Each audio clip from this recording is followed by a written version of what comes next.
Cristiano Ronaldo's story is often told like a fairy tale. A poor boy from a small island becomes the greatest footballer on earth. But behind the headlines, the trophies, and the billion-dollar brand lies a story that isn't magical. It's relentless. A story not built on luck, but obsession. Not on natural talent, but on pain, sacrifice, and a work ethic that will change the way you think about success. Ronaldo was born in Madeira, Portugal, far from the bright lights of Madrid or Manchester. His family had little. His mother was a cook, his father a kit man for a local football club. He shared a room with his siblings. His life was modest, even tough, but in the narrow streets of Funchal, he kicked his first ball, and something sparked. Not just love for the game, but a need to become something more. Football wasn't a dream, it was a ticket out. At just 12 years old, Ronaldo left his island home and moved to Lisbon alone to pursue professional football. Most kids that age are figuring out school schedules. Ronaldo was figuring out how to survive on his own in a new city, sleeping in a dorm, missing his family, crying at night. He was mocked for his Madeiran accent. He was skinny, homesick, and angry.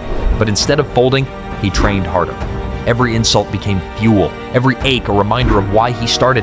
He wasn't trying to fit in, he was trying to rise above. People say talent makes a player, but Ronaldo proves that talent is only the foundation. What he did with it, that's where greatness lives. Early in his career, coaches noticed something different. He'd stay after training, every day, working on his weaker foot, perfecting headers, practicing free kicks over and over again. While his teammates went home, Ronaldo was chasing perfection. He was building a machine, one rep at a time. When he signed for Manchester United at 18, many thought he was just another flashy winger. He had step-overs and speed, but lacked strength, discipline, and tactical maturity. So what did he do? He transformed himself. He bulked up in the gym, watched endless game footage, turned himself into a precision tool. It wasn't just about scoring goals, it was about being the best in every way. Sleep, diet, recovery. Ronaldo turned his entire life into a science of performance. Sir Alex Ferguson, United's legendary manager, saw more than a rising star. He saw a boy who refused to be average, one who wasn't satisfied with potential. He demanded results, and those results came. Titles, trophies, Ballon d'Or nominations. And yet, Ronaldo never relaxed, because for him, greatness wasn't a destination, it was a daily battle. Then came Real Madrid, the Galacticos. Pressure like never before. A price tag so high, the world watched every move. And Ronaldo didn't just meet expectations, he shattered them. Over 450 goals, 4 Champions League titles, 4 Ballon d'Ors. He became a global icon. But what people don't see is what happened behind the scenes. The private workouts, the ice baths at 2 a.m., the refusal to drink soda or eat cake at birthday parties. He didn't just train harder, he lived harder. Even his teammates speak of him with awe. Cristiano Ronaldo is the most professional player I ever played with. Not for his goals, but for his discipline. He was always the first to arrive, always the last to leave, always pushing, challenging, obsessing. He didn't just raise his own level, he raised the level of everyone around him.